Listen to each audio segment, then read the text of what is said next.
हरियाली अमावस्या की कथा के अनुसार कहा जाता है कि एक राजा की बहू ने एक दिन मिठाई चोरी करके खा ली और नाम एक चूहे का ले दिया। ये बात जानकर चूहे को क्रोध आया और उसने तय किया कि एक दिन राजा के सामने सच लेकर ही आऊंगा। फिर एक दिन राजा के यहाँ अतिथि पधारे और राजा के ही अतिथि कक्ष में सोए। चूहे ने रानी के वस्त्र ले जाकर अतिथि के पास रख दिए।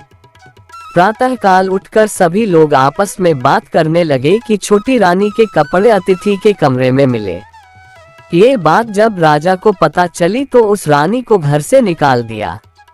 रानी प्रतिदिन संध्या को दिया जलाती और ज्वार बोती और पूजा करके गुड़ धानी का प्रसाद बांटती थी।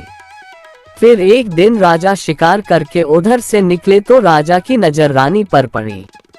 राजा ने महल में आकर कहा कि आज तो वृक्ष के नीचे चमत्कारी चीज है। अपने झाड़ के ऊपर जाकर देखा तो दिए आपस में बात कर रहे थे। आज किसने क्या खाया और कौन क्या है। उसमें से एक दिया बोला, आपके मेरे जान पहचान के अलावा कोई नहीं है। आपने तो मेरी पूजा भी नहीं की और भोग भी नहीं लगाया। बाकी के सब दिए बोले, ऐसी क्या बात हुई। तब दिया बोला, मैं राजा के घर का हूँ। उस राजा की एक बहू थी।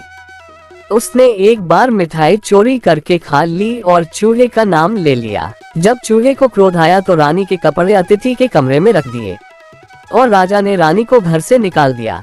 वो रोज मेरी पूजा करती थी, भोग लगाती थी। उसने रानी को आशीर्वाद दिया और कहा कि सुखी रहे। उसने आगे बताया कि रानी की मिठाई चोरी की वजह से चूहे ने रानी की साड़ी अतिथि के कमरे में रखी थी और बेकसूर रानी को सजा मिल गई। फिर सब लोग पेड़ पर से उतरकर घर आए और कहा कि रानी का कोई दोष नहीं था। ये सुनकर राजा ने रानी को घर बुलाया और फिर सभी सुखपूर्वक रहने लगे।